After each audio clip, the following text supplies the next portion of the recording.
बात नहीं वाला हेडिंग दिया जाए, चौक क्वाइल, चौक कुंडली,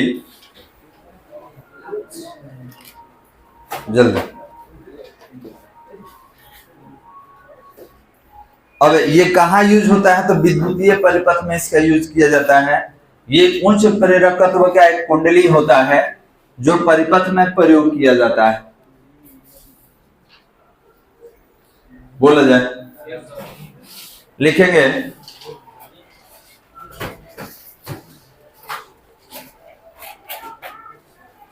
लिखेंगे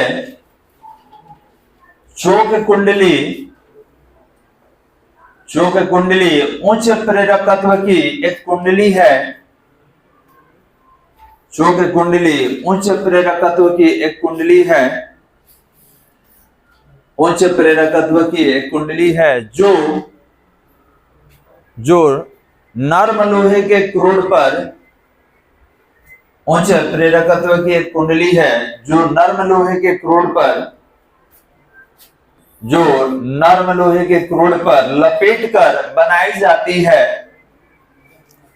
जो नर्म लोहे के क्रोड पर, थोड़ा सुधार लीजिएगा, जो नर्म लोहे के क्रोड पर विद्युत रोधी, नर्म लोहे के क्रोड पर विद्युत रोधी तांबे के तार को, विद्युत रोधी तांबे के तार को लपेटकर, विद्युत रोधी तांबे के तार को लपेटकर बनाई जाती है, विद्युत रोधी तांबे के तार को लपेटकर बनाई जाती है, तांबे के तार को लपेटकर बनाई जाती है। इस कुंडली का प्रतिरोध, इस कुंडली का प्रतिरोध लगभग शून्य होता है। इस कुंडली का प्रतिरोध लगभग शून्य होता है। इस कुंडली का प्रतिरोध लगभग शून्य होता है, शून्य होता है। हो गया वाले, पहले लिख लेते हैं उसके बाद समझेंगे। पैराग्राफ चेंज करके लिखा जाए, लोहे के क्रोड के कारण, लोहे के क्रोड के कारण, लोहे के क्रोड के कारण प्रेरकत्व का मान, लोहे के क्रोड के कारण प्रेरकत्व का मान, प्रेरकत्व का मान बहुत अधिक रहता है, प्रेरकत्व का मान बहुत अधिक रहता है, बहुत अधिक रहता है। अतः इसका प्रतिघात भी, अतः इसका प्रतिघात भी, अतः इसका प्रतिघात भी अधिक हो जाता है, इसका प्रतिघात भी अधिक हो जाता है, अधिक हो जाता है। जो परिपथ में, जो परिपथ में प्रतिबाधा को, जो परिपथ में प्रतिबाधा को, जो परिपथ में प्रतिबाधा को परिवर्तित कर देता है, परिपथ में प्रतिबाधा को परिवर्तित कर देता है, प्रतिबाधा को परिवर्तित कर देता है। पैराग्राफ चेंज करके पुनः लिखेंगे, चौक कुंडली के कारण, चौक कुंडली के कारण, चौक कुंडली के कारण विद्युत परिपथ में, विद्युत परिपथ में विद्युत ऊर्जा का व्यय, विद्युत परिपथ में विद्युत ऊर्जा का व्यय न्यूनतम होता है, विद्युत परिपथ में विद्युत ऊर्जा का व्यय न्यूनतम होता है, विद्युत ऊर्जा का व्यय न्यूनतम होता है, न्यूनतम होता है। थोड़ा समझते हैं वाले,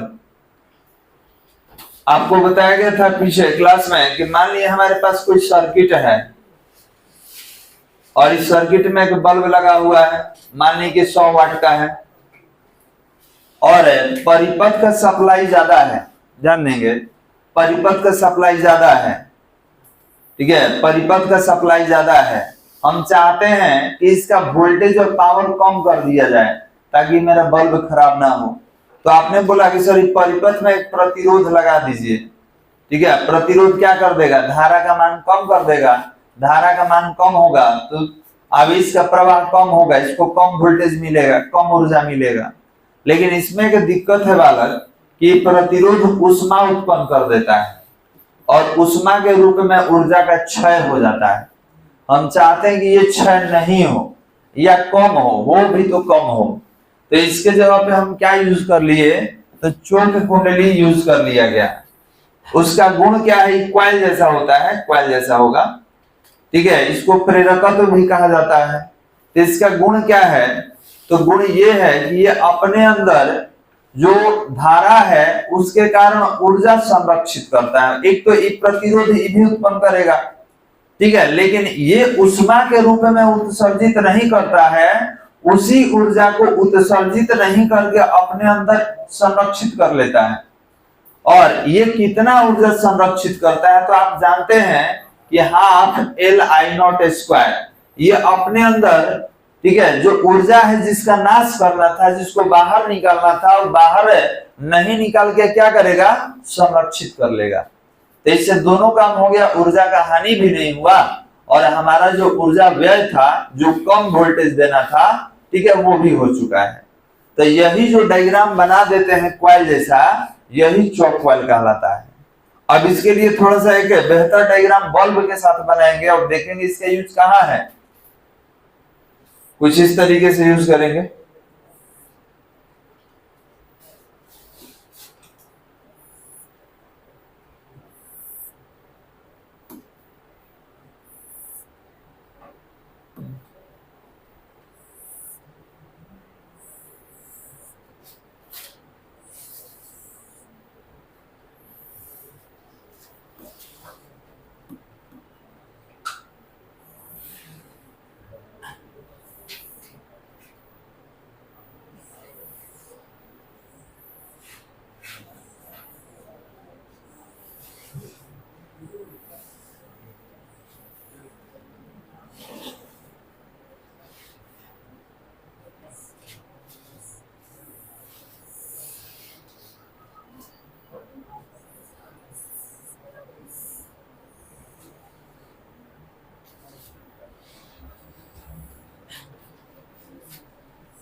बनाए डायग्राम बनाए।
हो गया बालक? चलिए, नहीं हुआ तो छोड़ दीजिए, आगे बढ़ जाइए।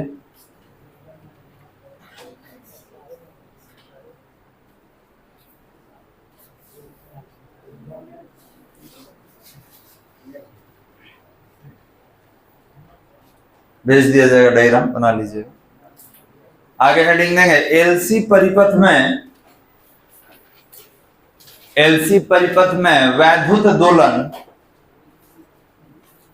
आगे हेडिंग दे जाए एलसी परिपथ में वैद्युत दोलन, एलसी परिपथ में वैद्युत दोलन, हटा दीजिए, एलसी परिपथ में वैद्युत दोलन, electric oscillation in LC circuit, LC परिपथ में वैद्युत दोलन, electric oscillation in LC circuit, electric oscillation in LC circuit. देखिए, कोई प्रक्रिया का बार बार होना दोलन होता है। आप दोलनी गति पढ़े होंगे, ठीक है? तो उसी तरीके का ये भी है, एक प्रक्रिया है जो बार बार हो रहा है, तो बार बार होने के लिए हम लोग उसको दोलनी वर्ड यूज किए हैं। और दोलनी क्यों कहा गया है? क्योंकि इसका जो मान है कभी कभी समय के सापेक्ष परिवर्तित भी हो जाता है, घट भी जाता है। तो देखिएगा ये है क्या, इसको समझने के लिए एक डायग्राम का यूज करेंगे हम लोग।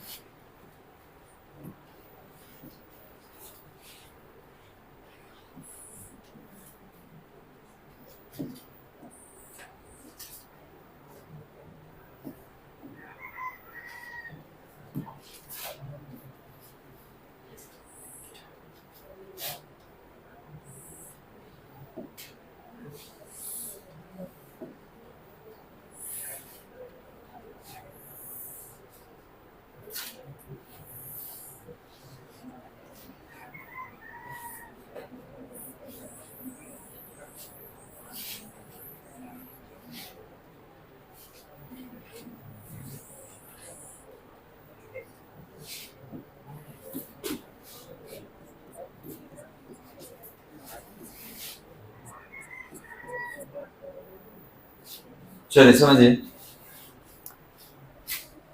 आपने लिखा है एलसी परिपथ में दोलन, तो ध्यान देंगे यहाँ पर दो ही हमारे पास कंपोनेंट होना चाहिए कि एल एक सी। तो आप जानते हैं कि ये ऊपर वाला एल है इंडक्टर कहा जाता है और ये सी है कैपेसिटर है वाला। अब इसमें हम लोग क्या किए समझिएगा, इसमें वैद्युत दोलन क्या होता है। तो यहाँ पर संधारित्र को चार्ज कर दिया गया, कैपेसिटर को चार्ज कर दिया गया, और इस चार्ज कैपेसिटर जब सर्किट में कनेक्ट कर दिए, ये एक इंडक्टर है, प्रेरकत्व है, और एक संधारित्र है। जब आवेशित संधारित्र को जोड़ दिया गया तो उसके पास तो करंट नहीं है, लेकिन ये अपने पास आवेश को संरक्षित रखा है। और जब इसके अंदर ऊर्जा रहेगा तो आवेश का प्रवाह होगा। आप देखे होंगे कैपेसिटर एनर्जी देने का काम करता है।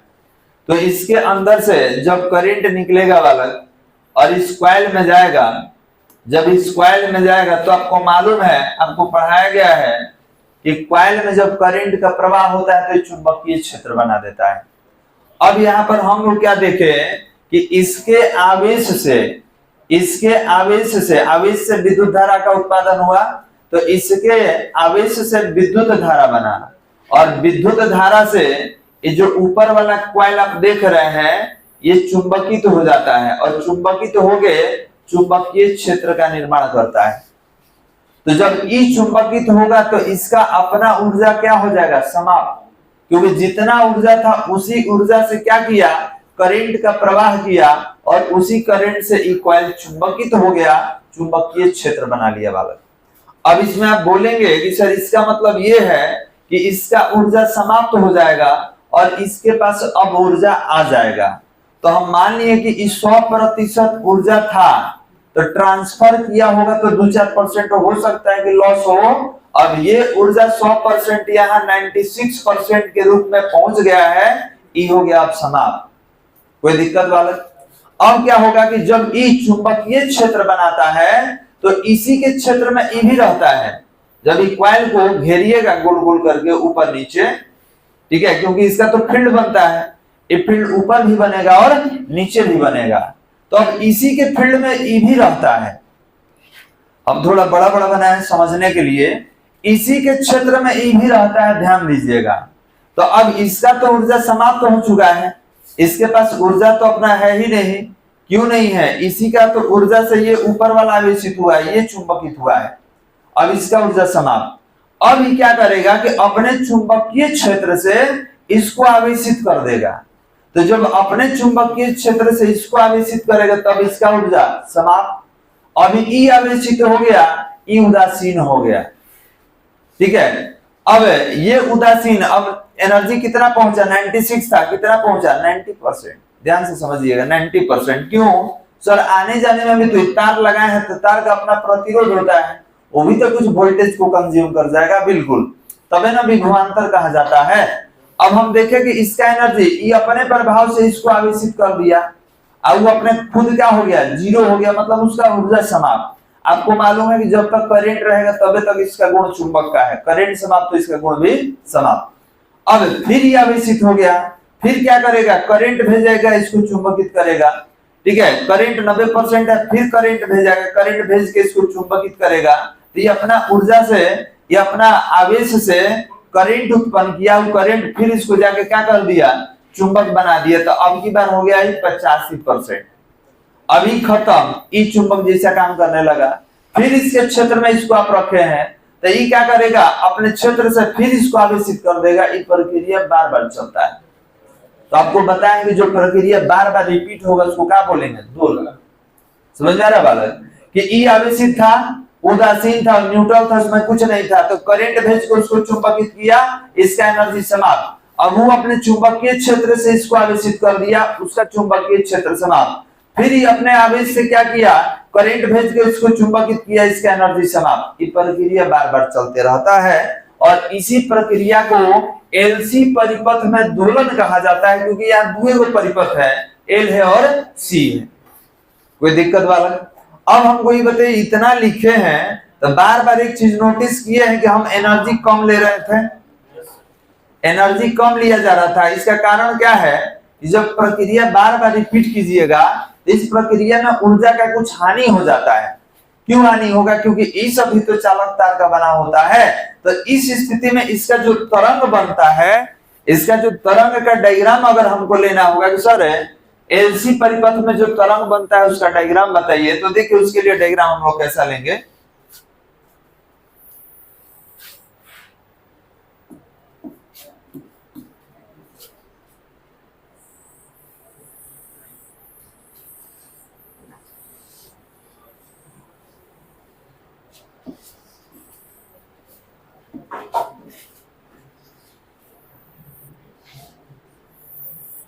तो आप देख सकते हैं कि समय के साथ साथ इसका ऊंचाई कम हुआ है। तो ऊंचाई कम होने का मतलब इसका आयाम कम, आयाम कम होने का मतलब इसका तीव्रता कम, तीव्रता कम होने का मतलब इसका ऊर्जा कम हो रहा है। तो अब यही इसको कहा जाता है अवमंदित वैद्युत धारा, अवमंदित या मंदित भी कहा जाता है। इसको डैम्प्ड ऑसिलेटरी करंट कहेंगे, अभी लिखवाएंगे इसके बारे में। तो ये कब होता है, कहां होता है? तो एलसी परिपथ में होता है। क्यों होगा बालक? तो बार बार चार्ज डिस्चार्ज कीजिएगा तो इस प्रक्रिया में ऊर्जा का हानि होता है। अब मूल जो करंट था अपने वास्तविक करंट से धीरे धीरे घटते घटते क्या हो जाएगा? लास्ट में जीरो हो जाएगा। तो याद रखिएगा समय के साथ ही क्या हो रहा है? घट रहा है, ठीक है। तो यही हमको लिखना है, इसी के बारे में लिखना है। तो परिभाषित किया जाए, उसके बाद इसके बारे में समझेंगे, डायग्राम बनाएंगे। लिखा जाए, हेडिंग हो गया ना हम लोग का। किसी आवेशित संधारित्र को, किसी आवेशित संधारित्र को, किसी आवेशित संधारित्र को किसी कम प्रतिरोध वाले, किसी आवेशित संधारित्र को किसी कम प्रतिरोध वाले, किसी कम प्रतिरोध वाले, किसी कम प्रतिरोध वाले प्रेरकत्व में, किसी कम प्रतिरोध वाले प्रेरकत्व में प्रेरकत्व में विसर्जित किया जाए तो, विसर्जित किया जाए तो, विसर्जित किया जाए तो परिपथ में, विसर्जित किया जाए तो परिपथ में, परिपथ में नियत आयाम, परिपथ में नियत आयाम का, परिपथ में नियत आयाम का वैद्युत दोलन, परिपथ में नियत आयाम का वैद्युत दोलन होने लगता है, परिपथ में नियत आयाम का वैद्युत दोलन होने लगता है, वैद्युत दोलन होने लगता है, जिसे, जिसे एलसी परिपथ में, जिसे एलसी परिपथ में वैद्युत दोलन कहा जाता है, जिसे एलसी परिपथ में वैद्युत दोलन कहा जाता है, जिसे एलसी परिपथ में वैद्युत दोलन कहा जाता है। तो वैद्युत दोलन समझ में आ रहा है बालक? ये क्या हो रहा है? आवेशित है, इसको चार्ज करके इसको चुंबकित करके अपने उदासीन हो गया, फिर ई चुंबकीय क्षेत्र से इसको आवेशित कर रहा है, तो बार बार इनके बीच ऊर्जा का स्थानांतरण होते रहता है, इसी को कहते हैं हम लोग वैद्युत दोलन। डायग्राम जल्दी बना लीजिए।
हो गया बालक?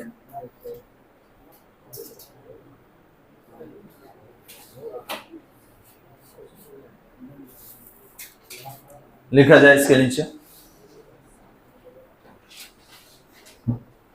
लिखेंगे संधारित्र के, संधारित्र के प्लेटों के बीच, संधारित्र के प्लेटों के बीच संचित ऊर्जा, संधारित्र के प्लेटों के बीच संचित ऊर्जा, संचित ऊर्जा। तो ये बताइए संधारित्र कितना ऊर्जा संचित रखता है? तो U बराबर Q²/2C। और बहुत सारा पढ़े थे आप, CV² भी होता है, आप इसको पहले लिख लीजिए। कितना? तो U बराबर Q²/2C।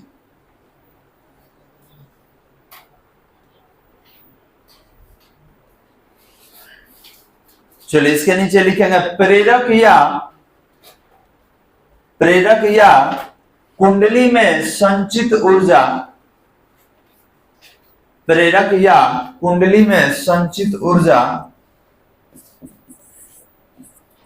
प्रेरक या कुंडली में संचित ऊर्जा। और ये कितना होता है? तो U बराबर ½LI0²। सारा ही सिद्ध किया हुआ है। U equal to ½ LI0²।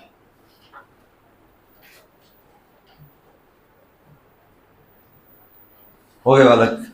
Note करके लिखा जाए, इसके नीचे नोट करके लिखेंगे एलसी परिपथ में, एलसी परिपथ में अनुनादी कोणीय आवृत्ति, एलसी परिपथ में, एलसी परिपथ में अनुनादी, अनुनादी कोणीय आवृत्ति, अनुनादी कोणीय आवृत्ति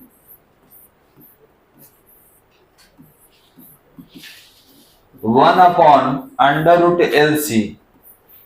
फॉर्मूला है इसको याद कर लीजिएगा, अभी निकालेंगे भी आगे कि सर ये कहां से आ गया, इसको निकाला जाएगा। आप याद रखिएगा, बहुत बार पूछा हुआ है।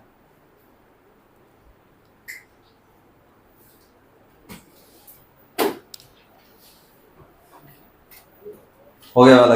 नोट नंबर 2, एलसी परिपथ में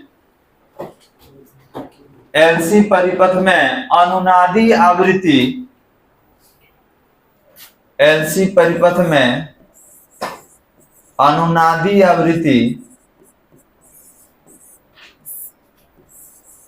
एलसी परिपथ में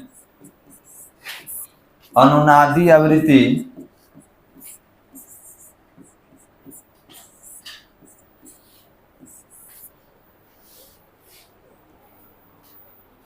कितना होगा, तो nu equal to 1/2 pi under root LC.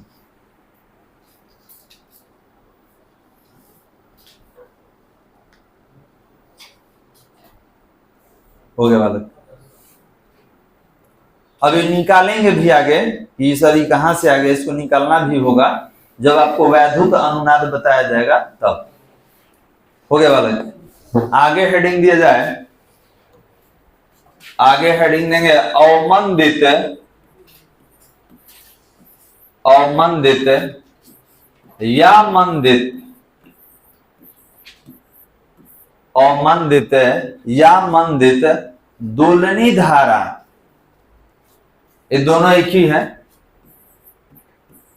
अवमंदित या मंदित दोलनी धारा, इसको कहा जाता है damped oscillatory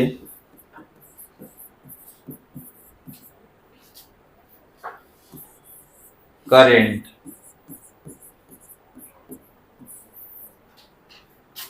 damped oscillatory current, अवमंदित दोलनी धारा। हो गया बालक। अवमंदित दोलनी धारा, सवाल ये है कि सर कौन धारा है, तो नाम से आपको दिख रहा होगा, मंदित मतलब कम हो जाना, मंद मतलब कम हो जाना, मतलब ऐसा धारा जिसका परिमाण या तीव्रता या ऊर्जा समय के साथ कम हो रहा है, उसे मंदित दोलनी धारा कहा जाता है, जिसका ये डायग्राम है। ठीक है, अब इसमें क्या दिख रहा है कि समय के साथ इसका देख सकते हैं आयाम जो है ये कम हुआ है बालक, समय के साथ इसका आयाम कम हुआ है। इसका मतलब कि इसका एनर्जी, तीव्रता, हर चीज क्या हुआ होगा, कम हुआ होगा। और कौन से सर्किट में होगा, तो एलसी में होगा। काहे, तो उसी में ना देख रहे थे कि वो उसको ऊर्जा दे रहा था, वो इसको दे रहा था, बार बार उन लोगों के बीच स्थानांतरण हो रहा था, एल और सी के बीच ऊर्जा का स्थानांतरण। और इस ऊर्जा का स्थानांतरण में ऊर्जा का हानि होता है, और उस हानि से जो करंट बनेगा उसके मान में कमी होगा, और उस करंट का जो ग्राफ होगा, जो डायग्राम होगा तरंग वाला, यही होगा। इसी को कहा जाता है अवमंदित या मंदित दोलनी धारा। अच्छा, दोलनी क्यों कहा गया है, तो थोड़ा सा पीछे जाके याद कीजिए कि बार बार उन लोगों के बीच स्थानांतरण होता था, तो इसीलिए दोलनी धारा कहा जाता है इसको। चलिए परिभाषित कर लिया जाए, पहले परिभाषित करेंगे और उसके बाद डायग्राम बनाया जाएगा। लिखा जाए, लिखेंगे जब परिपथ में, लिखेंगे जब परिपथ में उपस्थित प्रतिरोध के कारण, जब परिपथ में उपस्थित प्रतिरोध के कारण, जब परिपथ में उपस्थित प्रतिरोध के कारण परिपथ में, प्रतिरोध के कारण परिपथ में धारा का आयाम, परिपथ में धारा का आयाम समय के सापेक्ष, परिपथ में धारा का आयाम समय के सापेक्ष घटता है, धारा का आयाम समय के सापेक्ष घटता है, एवं अचानक घटकर शून्य हो जाता है, एवं अचानक घटकर शून्य हो जाता है, अचानक घटकर शून्य हो जाता है। अतः अतः इसे मंदित दोलन, अतः इसे मंदित दोलन, अतः इसे मंदित दोलन कहा जाता है, अतः इसे मंदित दोलन कहा जाता है। एवं प्राप्त धारा को, एवं प्राप्त धारा को अवमंदित दोलनी धारा, एवं प्राप्त धारा को अवमंदित दोलनी धारा कहा जाता है। प्राप्त धारा को अवमंदित दोलनी धारा कहा जाता है। डायग्राम बनाइए।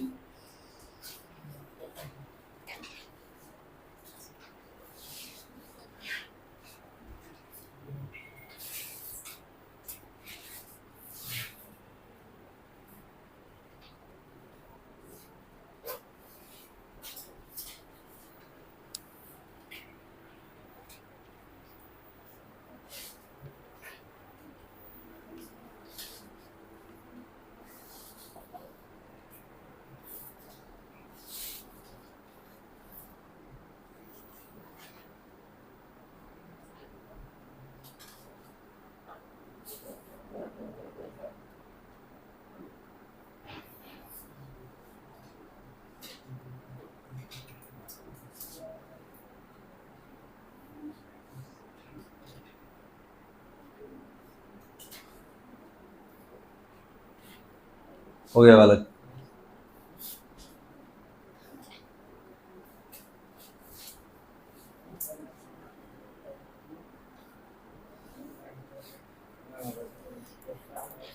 हेडिंग दीजिए।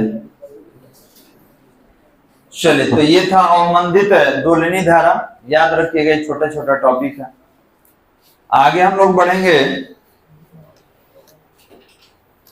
आगे हेडिंग दीजिए बालक, वैद्युत अनुनाद।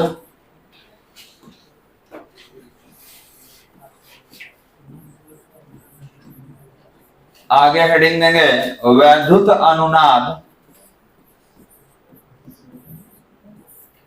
इलेक्ट्रिकल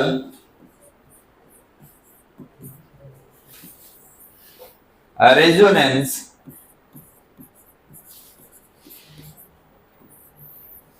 वैद्युत अनुनाद, इलेक्ट्रिकल रेजोनेंस, इलेक्ट्रिकल रेजोनेंस।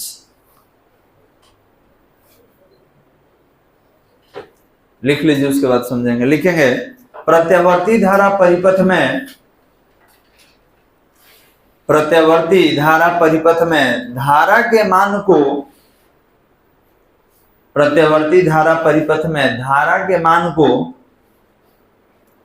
धारा के मान को महत्तम होने के लिए, धारा के मान को महत्तम होने के लिए, महत्तम होने के लिए, महत्तम होने के लिए प्रतिरोध में, प्रतिरोध में परिवर्तन होता है, प्रतिरोध में परिवर्तन होता है, प्रतिरोध में परिवर्तन होता है। अतः धारा के, अतः धारा के महत्तम होने की घटना को, अतः धारा के महत्तम होने की घटना को, अतः धारा के महत्तम होने की घटना को वैद्युत अनुनाद, धारा के महत्तम होने की घटना को वैद्युत अनुनाद कहा जाता है, वैद्युत अनुनाद कहा जाता है। एवं इसके संगत, एवं इसके संगत, संगत मतलब साथ, एवं इसके संगत आवृत्ति को, इसके संगत आवृत्ति को अनुनादी आवृत्ति कहा जाता है, इसके संगत आवृत्ति को अनुनादी आवृत्ति कहा जाता है। अनुनादी आवृत्ति कहा जाता है। हो गया बालक। अब समझिए क्या है अनुनादी आवृत्ति। पहले तो ये जान लीजिए कि वैद्युत अनुनाद सब में नहीं होगा, ये किसमें होगा, एलसीआर में होगा। ठीक है, एलसीआर परिपथ का नाम सुने हैं, आपको पढ़ाया गया है। अब देखिए इसमें क्या कह रहा है, तो याद कीजिए हम लोग पढ़े थे इसका प्रतिबाधा एलसीआर में। तो एलसीआर में क्या था, under root R square plus XL minus XC का होल स्क्वायर, यही था ना बालक। अब आप बोले हैं कि हमको करंट चाहिए महत्तम, करंट महत्तम होना चाहिए, तो करंट महत्तम होने के लिए प्रतिरोध तो कम होना चाहिए। तो देखिए यहाँ पे एक शर्त है प्रतिरोध को कम करना। तो ये बताइए कि हम लोग पढ़े थे कि आई नॉट बराबर वी नॉट बटा में ई वाला R square plus XL minus XC का होल स्क्वायर। तो इस शर्त क्या है, वैद्युत अनुनाद में शर्त समझिएगा, ये कह रहा है कि एक्सएल बराबर होगा एक्ससी का, मतलब प्रेरकीय प्रतिघात धारकीय प्रतिघात के बराबर होना चाहिए, तब जाके विद्युत अनुनाद दिखलाएगा। मतलब ये दोनों बराबर होगा तब जाके धारा का मान महत्तम होगा, और धारा का मान महत्तम होगा तभी उसको आप वैद्युत अनुनाद कहेंगे। तो अब बताइए दोनों बराबर होने का मतलब क्या है कि इसमें से इसको घटाइएगा तो जीरो हो जाएगा। तो जब ये टोटल जीरो हो जाएगा तो अंडर रूट में खाली आर स्क्वायर बचेगा। तो अंडर रूट में अगर कोई चीज स्क्वायर है तो बाहर कितना निकलेगा, एक निकलेगा। और वी नॉट अपॉन आर को ही क्या कहते हैं, आई नॉट कहा जाता है, महत्तम धारा कहा जाता है। तो अब बताइए रूट वाला वैल्यू ज्यादा होगा कि ई वैल्यू ज्यादा होगा, तो कहिएगा ई ज्यादा था, आप हटा दिए, इसको खत्म कर दिए तो वैल्यू कम हो गया। क्यों, केवल प्रतिरोध है। देखिए यहाँ पर अंडर रूट स्क्वायर करके आपको निकालना था, तो याद रखेंगे ये सब हटा के हम क्या निकाल लिए, आर। तो V naught upon R naught, V naught upon R को क्या कहा जाता है, आई नॉट। इसको कहा जाता है धारा का शिखर मान। तो शिखर मान लाने के लिए आप क्या किए हैं, एक्सएल इक्वल टू एक्स, इसको शर्त कहा जाता है, शर्त। पैराग्राफ चेंज कर लीजिए, लिखेंगे वैद्युत अनुनाद, पैराग्राफ चेंज करके वैद्युत अनुनाद एलसीआर परिपथ में होता है, वैद्युत अनुनाद एलसीआर परिपथ में होता है, वैद्युत अनुनाद एलसीआर परिपथ में होता है, तथा अनुनाद की एक आवश्यक शर्त होती है, तथा अनुनाद की एक आवश्यक शर्त होती है, तथा अनुनाद की एक आवश्यक शर्त होती है। और देखिए शर्त सामने लिखा हुआ है, अनुनाद की एक आवश्यक शर्त होती है, और शर्त सामने लिखा हुआ है। देखिए क्या शर्त है बालक, एक्सएल इक्वल टू एक्ससी प्रेरकीय प्रतिघात धारकीय प्रतिघात के बराबर होना चाहिए। अब ये बताइए कि एक्सएल को अगर हटाना होगा तो एल ओमेगा लिख सकते हैं, एक्ससी को हटाना होगा तो 1/c ओमेगा, ओमेगा को ऊपर लेके आइए, एल को नीचे लेके आइए, तो ओमेगा में ओमेगा से मल्टीप्लाई कीजिए तो ओमेगा स्क्वायर, और नीचे सी था एल भी आ गया, तो क्या हो गया, एल सी। अब बताइए किसी का स्क्वायर हटता है तो बगल वाले पे क्या आता है, अंडर रूट, ये हो गया 1/LC। अगर एक को बाहर निकालिएगा अंडर रूट से तो प्लस माइनस 1 होता है, प्लस के साथ चलेंगे तो ये होगा 1/√LC। अभी आया था ये ओमेगा इक्वल टू लिखवाया था ना जी। अब यहाँ नॉट क्यों लगा देते हैं, महत्तम बताने के लिए। ठीक है, तो ये आगे हम लोग लिखेंगे, इसको समीकरण 1 दे दिया जाए, समीकरण नंबर 1 यहां से यहां तक लिखिए।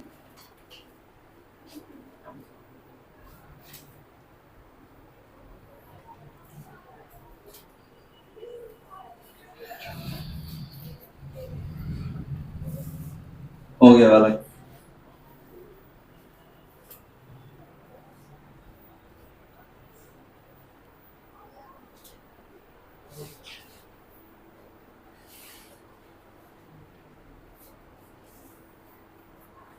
बोला जाए।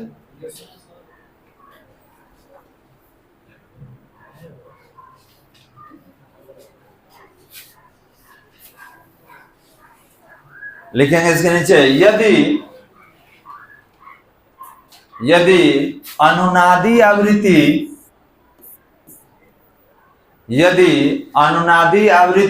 न्यू हो तो, यदि अनुनादी आवृत्ति न्यू हो तो समीकरण 1 से,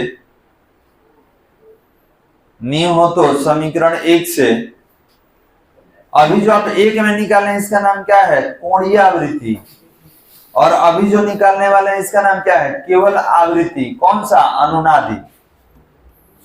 चलिए इसको हटाते हैं। यही बताइए, ओमेगा के जगह पर 2π आवृत्ति लिखा जा सकता है, ओमेगा के जगह पर, और इधर कितना है 1/√LC। तो जब यहां पर केवल आवृत्ति रखेंगे तो 2π कहां जाएगा, भाग में आ जाएगा, डिवीजन में, और ये हो जाएगा 2π√LC। आया था ये भी। समीकरण नंबर 2 इसको भी लिख लीजिए, समीकरण नंबर 2। तो याद रखेंगे यही आपका अनुनादी आवृत्ति है, समीकरण नंबर 2 वाला। और समीकरण 1 को कहा जाता है अनुनादी कोणीय आवृत्ति कहा जाता है। ओमेगा को अनुनादी कोणीय आवृत्ति और न्यू को अनुनादी आवृत्ति केवल कहेंगे। लिख लिए, लिखेंगे समीकरण 2 द्वारा व्यक्त आवृत्ति, समीकरण 2 द्वारा व्यक्त आवृत्ति ही, समीकरण 2 द्वारा व्यक्त आवृत्ति ही अनुनादी आवृत्ति कहलाता है। व्यक्त आवृत्ति ही अनुनादी आवृत्ति कहलाता है, अनुनादी आवृत्ति कहलाता है।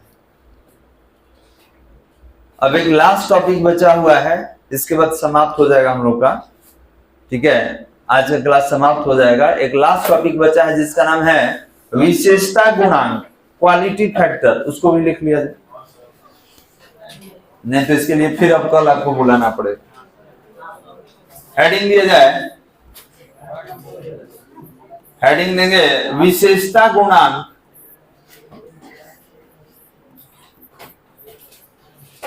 हेडिंग दिया जाए विशेषता गुणांक,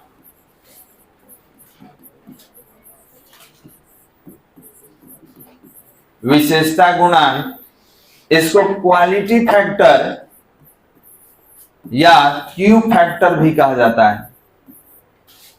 विशेषता गुणांक, क्वालिटी फैक्टर या क्यू फैक्टर भी कहा जाता है।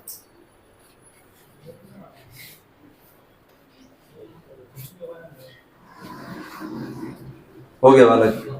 लिखेंगे अनुनादी परिपथ का विशेषता गुणांक, अनुनादी परिपथ का विशेषता गुणांक, विशेषता गुणांक अनुनादी आवृत्ति, विशेषता गुणांक अनुनादी आवृत्ति तथा इसके, अनुनादी आवृत्ति तथा इसके दोनों ओर, तथा इसके दोनों ओर उन दो आवृत्तियों के, दोनों ओर उन दो आवृत्तियों के, दोनों ओर उन दो आवृत्तियों के अंतर के, उन दो आवृत्तियों के अंतर के अनुपात के बराबर, अंतर के अनुपात के बराबर होता है, उन दो आवृत्तियों के अंतर के अनुपात के बराबर होता है। इसे कैपिटल Q द्वारा सूचित किया जाता है, इसे कैपिटल Q द्वारा सूचित किया जाता है, इसे कैपिटल Q द्वारा सूचित किया जाता है। तो देखिए कैपिटल Q से सूचित कीजिएगा तो ये होता कितना है, तो Q equal to omega naught, upon omega 2 minus omega 1 होता है। अब इसमें यहां पर ओमेगा नॉट को अनुनादी कोणीय आवृत्ति कहा जाता है। लिखिए तो पहले ये इसके नीचे बोलेंगे Q बराबर omega naught upon omega 2 minus omega 1 होगा। देखिए नीचे जो आप ओमेगा में से ओमेगा माइनस किए हैं, यही दो तरंग का कोणीय आवृत्ति का अंतर है। अंतर मतलब घटाव होता है, परिवर्तन होता है। तो ओमेगा 2 माइनस ओमेगा 1। चलिए देखिए डायग्राम समझिए। तो मान ली कि आपका ये कोई तरंग बना था, अभी आप तरंग ऐसे बनाए थे, याद है? तो हम बोल दिए कि ठीक है, एक यहां तक तरंग आया, एक यहां तक। तो याद रखेंगे, एक को अगर तरंग नीचे वाला लेंगे तो ओमेगा 1 लेंगे, ऊपर वाले का आवृत्ति ओमेगा 2। तो बताइए दोनों के बीच का अंतर कैसे निकालिएगा? घटाइएगा ना, निकालेंगे ज्यादा में से कम। और याद रखेंगे इस चौड़ाई जो है यहां से यहां तक, इसको बैंड का चौड़ाई कहा जाता है। इसको बैंड का चौड़ाई कहेंगे और यह वैल्यू को ओमेगा नॉट कहा जाएगा। कोई दिक्कत समझ में आ रहा है? तो कोई ज्यादा में से कम घटाइए, अब जिसको मानना हो, जिसको आप ज्यादा ले लें, ठीक है? जिसको अच्छा ही बताइए, ज्यादा में से ना कम घटाएंगे। तो ये कम लेंगे, वो ज्यादा लेंगे तब ना घटाइएगा। ऊपर वाला कम ले लीजिएगा, नीचे वाला ज्यादा कैसे ले लीजिएगा? तो याद रखेंगे ओमेगा 1 ओमेगा 2 इसीलिए घटाएं, इसको बैंड का चौड़ाई कहा जाता है। अभी लिखेंगे इसके बारे में, लिखेंगे पहले ओमेगा नॉट। ओमेगा नॉट में लिखा जाए अनुनादी कोणीय आवृत्ति, इसमें लिखा जाए अनुनादी कोणीय आवृत्ति, अनुनादी कोणीय आवृत्ति, अनुनादी कोणीय आवृत्ति। और ये जो देख रहे हैं ओमेगा 2 माइनस ओमेगा 1, इसको 2 इंटू डेल्टा ओमेगा भी कहा जाता है, या इसको बैंड का चौड़ाई भी कहा जाता है। बैंड का चौड़ाई भी कहा जाता है। हो गया बालक? तो अब इसे एक और सूत्र दिख रहा है और इससे सूत्र बनेगा। चल देखें तो Q बराबर कितना?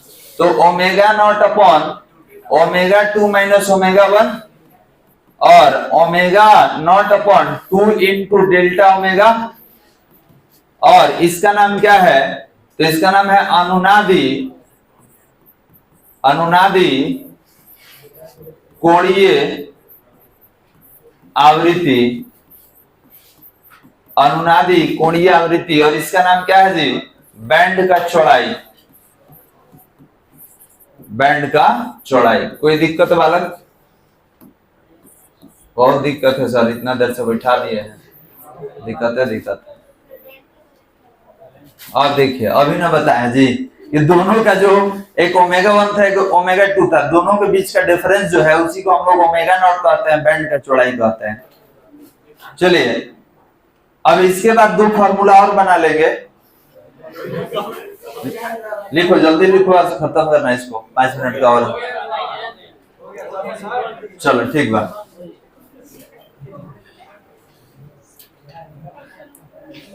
लिख लिए? ठीक।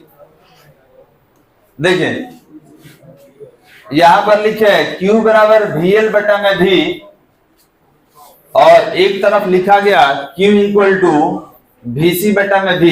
क्यों? तो याद रखेंगे LC परिपथ में आप दोलन निकाले हैं, L था C था, उसी में तरंग ऊपर नीचे हो रहा था। तो यहां पर अगर बात किया जाए विशेषता गुणांक LC परिपथ में, तो एक बार L के साथ निकालेंगे, एक बार C के साथ। तो ये बताइए कि इसको I नॉट इंटू एक्सएल लिखा जा सकता है, एक्सएल। और ये क्या होगा? I नॉट इंटू आर होगा। तो I नॉट से I नॉट कैंसिल हो गया, तो Q इक्वल टू हो गया आपका एक्सएल और नीचे आर। एक्सएल हटेगा तो कितना? L ओमेगा और नीचे कितना? आर। समीकरण नंबर कितना दे दिया जाए इसको? 2 दे दिया जाए। लिखिए मत, समझिए, वीडियो से लिखते रहिएगा, हमको लिखना दीजिए। ये हो गया बालक। अब इसमें आते हैं, इसको तोड़िएगा तो Q इक्वल टू ये हो जाएगा I नॉट इंटू XC, ठीक है, बीच में गुना है, इसको x मत काउंट कर लेना बालक, और नीचे I नॉट इंटू R, एक कैंसिल होगा तो ये XC बच गया, ER हो गया, 1/R हटा दीजिए, XC जब टूटेगा तो 1/C ओमेगा, तो रिजल्ट में क्या मिल गया, 1/C ओमेगा इंटू R। समीकरण नंबर 3। पीछे एक ही था ना यहाँ पे, इसके पहले भी क्या है, नहीं, ये पहला है, ये दूसरा है, ये तीसरा है, कोई दिक्कत यहां से। अब देखिए यहां लिखेंगे समीकरण 2 तथा 3 से, ध्यान से केवल समझिए, लिखना नहीं है। समीकरण 2 तथा 3 से दोनों का एलएचएस बराबर कीजिए, तो एक था L ओमेगा अपॉन R और एक था आपका 1/C ओमेगा R। ओमेगा को ऊपर भेजिए, पहले R से R कट जाएगा, ओमेगा ऊपर जाएगा तो ओमेगा स्क्वायर, और ये L को नीचे लेके आइए, नीचे आएगा तो कितना हो जाएगा, LC हो जाएगा। इसका अगर स्क्वायर हटा दिया जाए तो बगल वाला अंडर रूट में चला जाता है, तो एक बार और फॉर्मूला मिल गया किसका, तो अनुनादी कोणीय आवृत्ति, नॉट भी लगा देंगे, मतलब ये महत्तम मान है, इसको समीकरण कितना दे दिया जाए, 4। क्लियर है बालक। अब फिर कहां पर आएंगे, तो देखिए इधर समीकरण कितना है जी, कहां गया, यहां से समीकरण 2 से, ध्यान से सुनो बालक, नहीं तो एक भी हम छोड़ देंगे, रोक दिया जाए तो फिर एग्जाम में खोजते रह जाइएगा फॉर्मूला, सारा प्रूफ करने दीजिए हमको।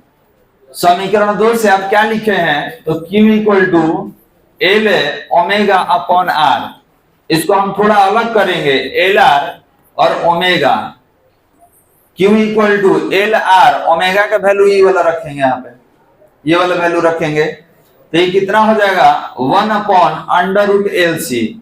क्या इसको ऐसे लिख सकते हैं, L बटा में R √1/LC। अब बाहर जो L है अंदर भेजिए, Q इक्वल टू कितना होगा, 1/R अंडर रूट में L²/LC। क्यों, बाहर जब सिंगल है तो अंदर पेयर होगा तभी बाहर सिंगल है। अब L से L कटा दीजिए, L से L कटा दीजिएगा तो ये हो जाएगा Q equal to 1/R into √L/C। समीकरण नंबर 5। पुनः अब एक और लिए थे, तो ये किसके लिए था, ये प्रेरक के लिए था, यहां लिख लेंगे, देखिए लिखे हैं समीकरण 1 से, प्रेरकत्व के लिए। अब ये एक और है धारिता, तो यहां पर लिखेंगे समीकरण कितना से, 3 से, समीकरण 3 से किसके लिए, धारिता के लिए। क्या समीकरण निकाले थे, तो समीकरण था Q equal to 1/C omega R। आप इसमें से 1/ओमेगा अलग कर दीजिए और 1/CR को अलग कर दीजिए, और ओमेगा का फॉर्मूला आपको मालूम है कितना होता है, कितना होता है 1/√LC इंटू कितना होगा, CR। हो गया आपका 6 कंप्लीट। यहीं तक था पावर फैक्टर। अब इसके नीचे एक लाइन हम लिखेंगे, विशेषता गुणांक, विशेषता गुणांक Q फैक्टर का मान, Q फैक्टर का मान 10 तथा 100 के बीच होता है, 10 तथा 100 के बीच होता है। इसका मतलब यह है कि Q का जो वैल्यू आएगा वो 10 से ऊपर और 100 से नीचे रहेगा। कोई दिक्कत वाला, तो यही तक हमको पढ़ना था, ठीक है। इसके बाद जो अगला हमारा टॉपिक होगा वो हमारा यूनिट 7 लेके चलेंगे हम लोग, क्योंकि बीच वाला सारा यूनिट हो चुका है, यहाँ पर टॉपिक हमारा समाप्त होता है। बदला दो वाला। तो आज क्लास बंद किया जा रहा है, अगला क्लास जो होगा 30 तारीख को खुलेगा।